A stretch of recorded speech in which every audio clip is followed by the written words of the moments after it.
మూడుముళ్ళ బంధం episode 276. Hi friends, story నచ్చితే comment చేయండి, వీడియోని లైక్ చేయడం మాత్రం మర్చిపోకండి. వైష్ణవి రిసార్ట్ నుండి బయటకు వచ్చిన దగ్గర నుండి తనని దూరం నుండి విరాస్ అలాగే చూస్తూ ఉండిపోతాడు. చాలా కాలం తర్వాత తను ప్రేమించిన అమ్మాయి తన కళ్ళెదురుగా కనిపించగానే తన కంటి కొనల నుండి కన్నీరు చెంపల మీదుగా జారిపడుతుంది. వైష్ణవి వైపు అలాగే రెప్పవేయకుండా చూస్తూ ఉండిపోతాడు విరాజ్. వైష్ణవి రిసార్ట్ ఎదురుగా ఉన్న బల్లపై కూర్చుని తన 2 కాళ్ళు పైకి పెట్టుకుని తన మోకాళ్ళపై తలని ఆనించి చుట్టూ పడుతున్న మంచు వర్షాన్ని అలాగే చూస్తూ ఉండిపోతుంది. ఎందుకో తెలియని టెన్షన్ తన మదిలో మెదులుతూ ఉంటే తన చుట్టూ ఉన్న క్లైమేట్ ఆ టెన్షన్ని నెమ్మదిగా తగ్గిస్తూ ఉంటే చాలాసేపు అలాగే కూర్చుని ఆలోచనలో మునిగిపోతుంది. విరాస్ మాత్రం వైష్ణవిని దూరం నుంచి చూస్తూ ఉండిపోతాడు. కొంత సమయం తర్వాత విక్రమాదిత్యకి మెలకువ వచ్చి తన చేతులతో తన పక్కనే తడుముతూ ఉంటే వైష్ణవి కనిపించదు. విక్రమ్ వెంటనే టక్కున కళ్ళు తెరిచి రూమ్ మొత్తం చూస్తాడు. ఎక్కడా వైష్ణవి కనిపించకపోయేసరికి వెంటనే లేచి రూమ్ నుండి బయటకు వచ్చి హాల్లో చూస్తాడు. వైష్ణవి అని పిలుస్తున్నా ఎక్కడి నుండి కూడా వైష్ణవి పిలుపు వినిపించకపోయేసరికి పైన రూమ్లో బాల్కనీలో చూసిన వైష్ణవి ఎక్కడా కనిపించకపోతే విక్రమ్లో క్షణక్షణానికి టెన్షన్ పెరుగుతూ ఉంటుంది. వెంటనే తన మొబైల్ తీసుకుని వైష్ణవికి కాల్ చేస్తాడు. మొబైల్ రూమ్లోనే రింగ్ అవుతుంది. ఎక్కడికి వెళ్ళింది రాక్షసి అని అనుకుంటూ వెంటనే తన షర్ట్ వేసుకుని మెయిన్ డోర్ నుండి బయటకు వచ్చేసరికి అక్కడ బల్లపై వైష్ణవి కూర్చుని కనబడుతుంది. వైష్ణవిని చూసిన తర్వాత విక్రమ్ అప్పుడు ప్రశాంతంగా ఊపిరి పీల్చుకుని వెనుక నుండి వైష్ణవిని చూస్తూ ఉంటాడు. వైష్ణవికి మాత్రం ఈ ప్రపంచంతో సంబంధం లేనట్టుగా అలాగే కూర్చుని ఉండడం చూసి ఏంటి ఏదో ఆలోచిస్తూ ఉంది అమ్మాయి గారు అని అనుకుంటూ విక్రమ్ వెళ్ళి వైష్ణవి పక్కనే కూర్చుని ఒక్కసారిగా వైష్ణవిని ఎత్తి తన ఒడిలో కూర్చోబెట్టుకుంటాడు. ఏదో దీర్ఘాలోచనలో ఉన్న వైష్ణవి ఒక్కసారిగా ఉలిక్కిపడి విక్రమ్ వైపు చూసి విక్కీ అని కోపంగా అంటుంది. ఏంటి అని ఐవింగ్ చేస్తాడు విక్రమ్.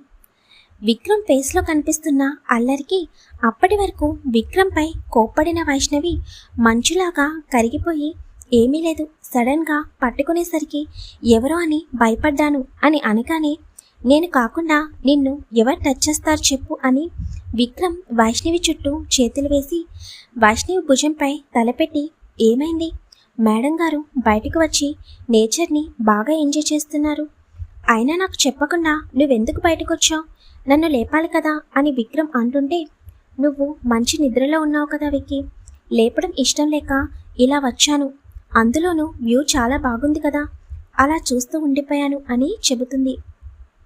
వైష్ణవిని చూస్తూ ఉన్న విరాస్ తన వెనకాల నుండి వస్తున్న విక్రమాదిత్యని చూడగానే అప్పటి వరకు ఎంతో ప్రశాంతంగా ఉన్న విరాస్ ఫేసు అగ్ని పర్వతాన్ని తలపిస్తుంటే తన కళ్ళు రుధిర వర్ణంలోకి మారుతాయి.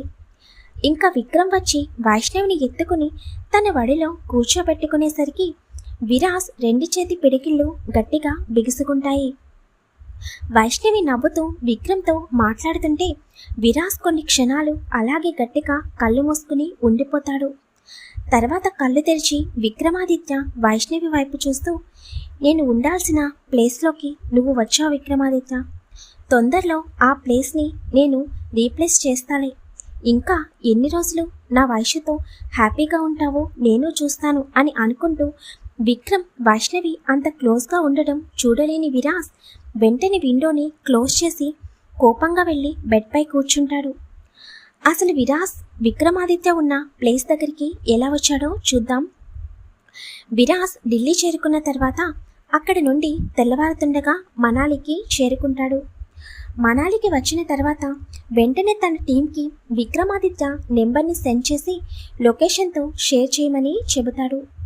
వాళ్ళు షేర్ చేయగానే విరాస్ లొకేషన్ని ఫాలో అవుతూ విక్రమాదిత్య ఉంటున్న రిసార్ట్కి చేరుకుంటాడు.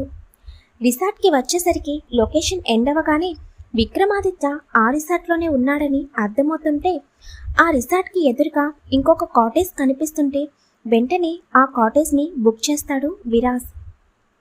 విరాజ్ మనాలి చేరుకుని రిసార్ట్కి చేరుకునేసరికి టైం 5 అవుతుంది. అప్పటి నుండి విండో దగ్గర చైర్ వేసుకుని రిసార్ట్ వైపు చూస్తూ ఉంటాడు.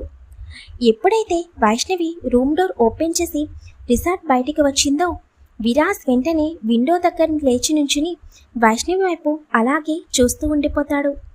తనని చూడగానే తన ప్రమేయం లేకుండానే తన కళ్ళల్లో నుండి కన్నీళ్లు వస్తుంటే వెంటనే వెళ్ళి వైష్ణవిని హత్తుకుని తనని ఎంత మిస్ అయ్యాడో, తన గురించి ఎంత చేంజ్ అయ్యాడో అన్నీ చెప్పాలని ఉన్నా తన కోరికని అంతే కంట్రోల్ చేసుకుంటూ అలాగే వైష్ణవి వైపు చూస్తూ ఉండిపోతాడు.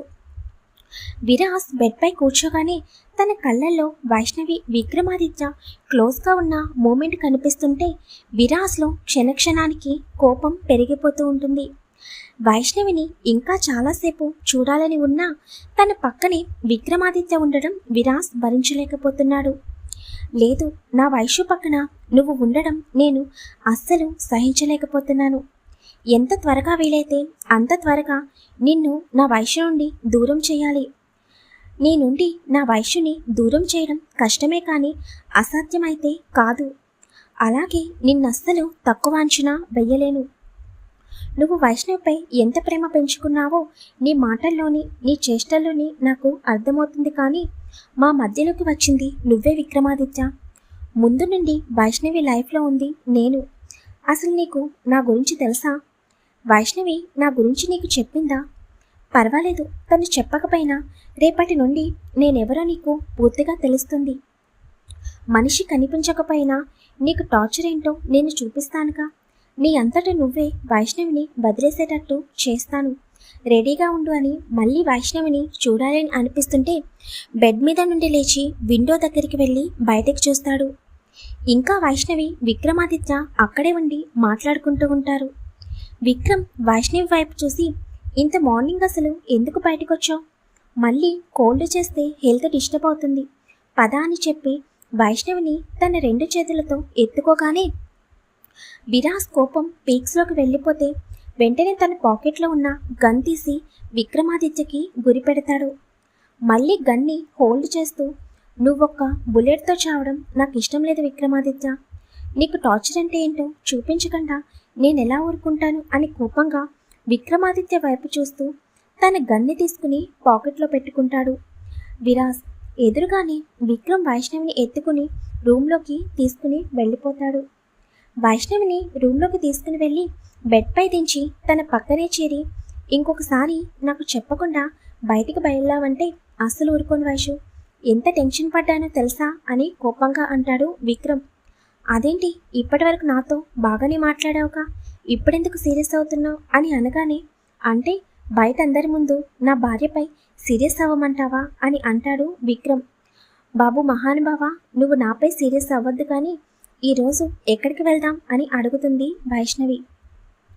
నేను నిన్ను చెప్పమంటే నువ్వు నన్ను అడుగుతున్నావా? సరే, ట్రెక్కింగ్కి వెళ్దాము, నాకు చాలా ఇష్టం అని విక్రమ్ చెప్పగానే అయితే ఓకే అని అంటుంది వైష్ణవి. నెక్స్ట్ ఎపిసోడ్లో విరాజ్ వైష్ణవిని కలవబోతున్నాడు.